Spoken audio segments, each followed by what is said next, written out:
O Ministério da Agricultura exonerou ontem superintendentes do Paraná e de Goiás, além de 8 servidores suspeitos de envolvimento no esquema que facilitava a liberação de carnes estragadas e adulteradas. O governo não quer perder tempo para não perder mercado.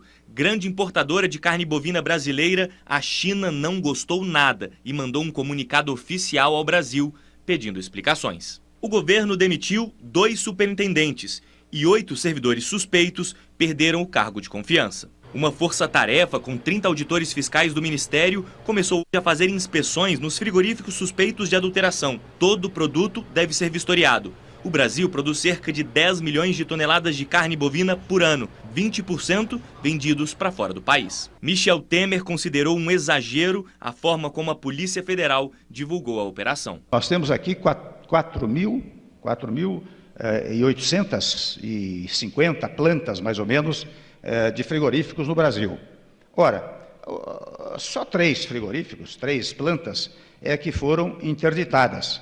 E, além das 3, mais 18, 19, serão investigadas. O agronegócio para nós do Brasil é uma coisa importantíssima e não pode ser desvalorizado por um pequeno núcleo, uma coisa que será menor. Os 21 frigoríficos investigados pela Operação Carne Fraca tiveram as exportações suspensas pelo governo.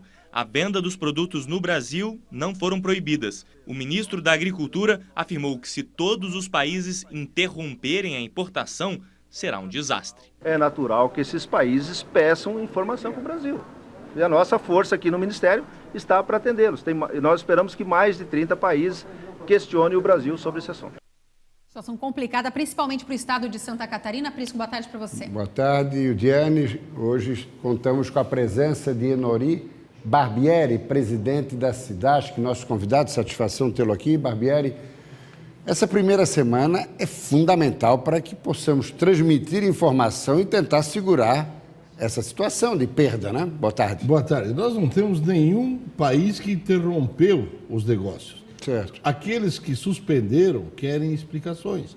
E se a gente não fizer isso rapidamente... No curto prazo, né? No curto prazo, o nosso governador chamou a operação para si, viajou a Brasília hoje, vai estar com o presidente da República, vai estar com o ministro. Inclusive, admite a possibilidade de ir para a China. A possibilidade de seguir viagem dos principais compradores de carne de Santa Catarina, junto com uma delegação nacional. A reunião de ontem foi fundamental. Todos admitiram... A reunião que o senhor se refere ontem no Palácio Residencial. No Palácio Residencial, com toda a sociedade que faz parte do conglomerado agronegócio, entendeu que isso tem que ser já, porque senão surgem novas coisas e as coisas vão ficando para trás e quando você vê, se demorou-se 50 anos para se abrir mercado... Pode destruir em uma semana. Em uma semana pode se perder tudo o que foi feito por uma geração inteira. E o Estado catarinense seria aquele que acumularia o maior prejuízo dentre todos brasileiros, né? Econômico. Exato. Econômico, de empregos, de qualquer coisa, porque nós temos a nossa produção, o nosso interior de Santa Catarina está no agronegócio das carnes. 29% do PIB catarinense é agronegócio. 15% do PIB catarinense, que são 36 bilhões, são as carnes produzidas em Santa Catarina, que das quais 5% do PIB é exportação. Então, a nossa vida do interior, que passou uma crise até de uma certa forma tranquila, está em jogo nesse momento. Sem falar nas empresas, mas também no produtor rural catarinense, o colono catarinense, que é algo que é um patrimônio do Estado, né? Eu quero dizer que nós temos 2 problemas de imediato. Primeiro é a sociedade catarinense assustada com a história da carne podre, que da carne de podre não tem nada. Tem outra coisa podre que é caso de polícia. Que esse nós defendemos a investigação, punição exemplar. E que é uma ampla minoria. Que é uma ampla minoria. E isso é pontual. Certo. A polícia que faça o seu localizado, papel. Né? A outra questão é sanitária. Então, não existe nada de problema sanitário na história. O segundo problema é o nosso produtor rural, o que produz a matéria-prima para o sistema agroindustrial. Esse produtor deve em banco, esse produtor financiou as suas pulsígoras, seus aviários, né? E esse produtor estava muito esperançoso. Nós estávamos saindo da crise com muita euforia. Nós estávamos vivendo um momento de aumento, de dobrando as exportações catarinenses de carne suína em janeiro e fevereiro em relação ao ano passado, que foi um ano muito bom para Santa Catarina. Então, nós estávamos num estágio de avanço, de ampliação, de produção em todo o sistema agronegócio catarinense. Com essa notícia, já temos notícia de suspensão dos projetos, vamos ver o que vai acontecer. Perfeito. E vamos ver como é que a situação vai ficar. Até porque o risco de uma quebradeira seria real, né? Em termos de perda de emprego e de perda de arrecadação, né, Olha, o único estado que vinha se comportando, brigando para não ser atingido, como foram o Paraná e o Rio Grande do Sul, no Brasil foi Santa Catarina. Porque tem um sistema funcionando que era o agronegócio catarinense, que visou exportações há muitos anos, que dava um equilíbrio econômico para a Sem dúvida. Vamos fazer um rápido intervalo, né, Eudiane? Depois retornamos, né? A gente continua falando com os senhores, mas agora vamos ao vivo conversar com o repórter Pedro Kunin, que já está conosco aqui. Pedro, uma boa tarde para você. Você já está nos ouvindo. Eu queria saber, reflexos já nos portos catarinenses, como é que está a movimentação depois da investigação que está acontecendo da Operação Carne Fraca? Oi, Diane, boa tarde a todos que estão nos assistindo. Sim, hoje pela manhã a nossa equipe de produção entrou em contato com pelo menos 3 complexos portuários aqui do estado, os 3 principais. A informação que a gente teve do porto de Imbituba, do complexo lá de Imbituba, é que desde a metade de 2016 eles não fazem mais o carregamento de cargas congeladas. Por lá só se trabalha com grãos, então o porto de Imbituba não sofreu consequências até agora provocadas pela operação A Carne é Fraca da Polícia Federal. Já no porto de Navegantes, a responsável pela comunicação do porto explicou que o Porto Nave não vai se manifestar nesse momento em respeito aos seus clientes e que ainda considera muito cedo para falar de impactos.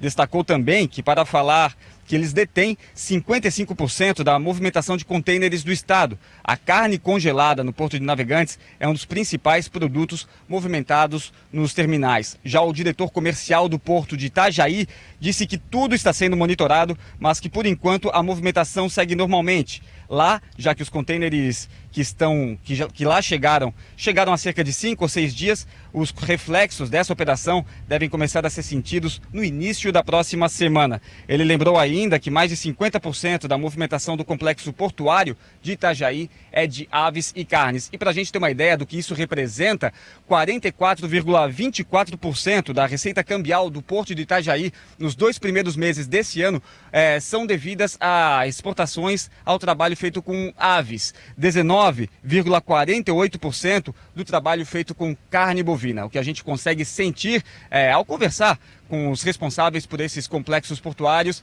é que os reflexos ainda não começaram a ser sentidos, mas que a apreensão é bastante grande e a gente vai continuar acompanhando porque os reflexos podem ser bem sérios para a nossa economia, Eudiane. Obrigada, Pedro, pelas informações ao vivo dessa operação da polícia. A gente continua falando sobre essa operação. Auditores fiscais do Ministério da Agricultura já começam a vistoriar os frigoríficos e unidades investigados na operação da Polícia Federal. Auditores fiscais e um agente de inspeção chegaram ontem em Jaraguá do Sul, no norte do estado, para vistorias na unidade da Pecim, que foi interditada na última sexta-feira.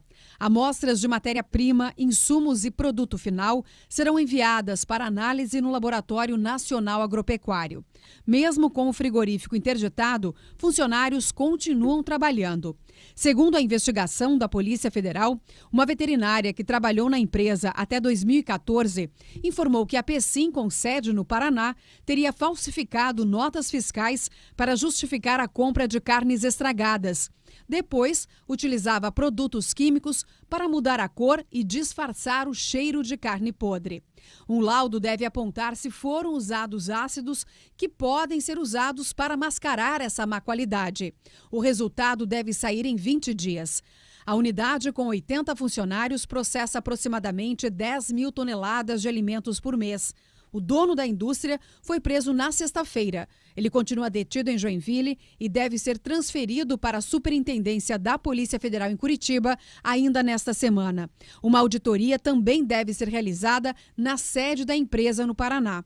Segundo a empresa, não são verídicas as informações divulgadas sobre o sistema de produção da empresa. Disse ainda que está confiante e que tem o interesse em contribuir com as investigações, para que todos os fatos possam ser esclarecidos.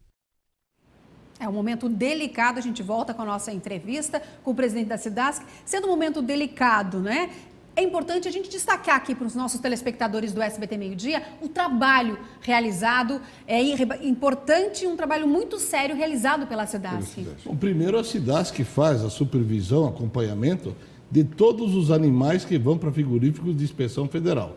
Além disso, a SIDASC tem em Santa Catarina a responsabilidade de inspeção em 600 estabelecimentos que produzem para a sociedade catarinense. E eu posso garantir que nos 600 estabelecimentos existe um profissional médico veterinário responsável pela inspeção, com a fiscalização da SIDASC, para que a sociedade catarinense tenha tranquilidade de continuar consumindo carnes, porque não há nada que leve a não fazer isso em Santa Catarina por algum problema sanitário. O que existe é outro problema pontual de polícia, desvio de conduta de pessoas. Que não atingiu Santa Catarina. Que não atingiu Santa Catarina. Nenhum fiscal federal, né? Que está sendo falado na final do Paraná, que não produz produto para Santa Catarina. Toda a pequena produção dessa empresa... Jaraguá do Sul, né? Que são 3 produtos, de linguiça e 1 presunto, é mandado de volta para a matriz de Curitiba. Então, a sociedade catarinense pode ter a garantia que todo o processo produtivo de carne de Santa Catarina é um processo normal, que não há nenhum problema.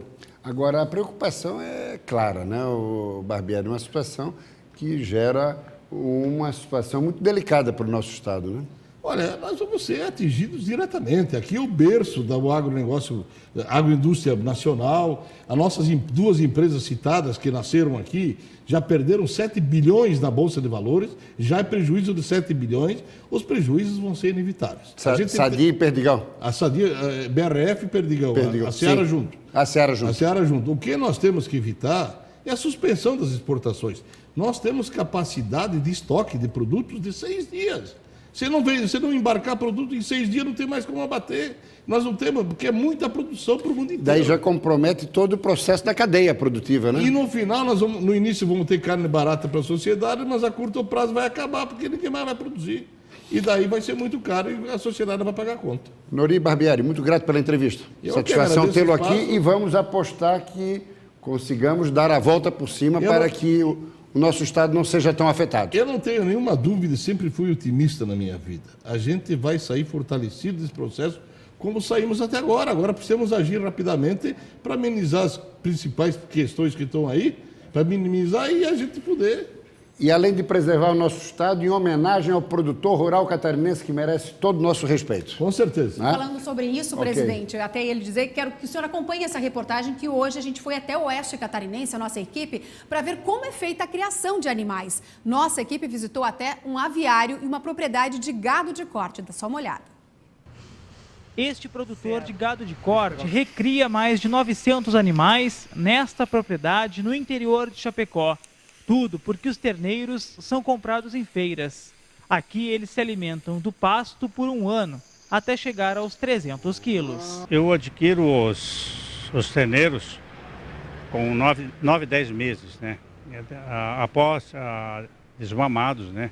Quando o cara que é criador de terneiro, né, bezerros, ele desmama e vende em feiras ou particular, né? Tem uns criadores que eu compro diretamente e depois do desmame ele vende.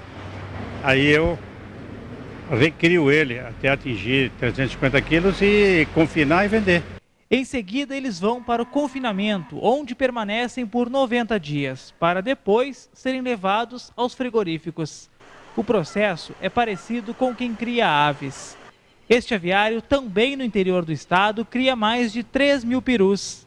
Aqui eles chegam com 25 dias e ficam neste galpão até irem para o abate. É que nem eu te falei, né? Tem que ter orientação ali, ficar em cima deles, a temperatura, ambiente, ração, água, tudo certinho, né?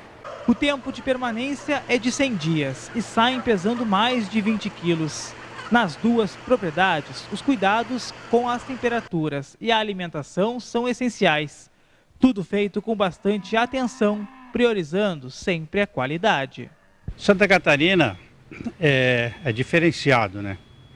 O gado, todo o bezerro que eu tenho, toda a cabeça, o gado que eu tenho, ele tem brinco, certo? Eu não consigo comprar gado do Rio Grande do Sul para cria, nem do Paraná. Tem que ser de Santa Catarina, porque a SIDASC, que é um órgão de controle do Estado de Santa Catarina, rastreia.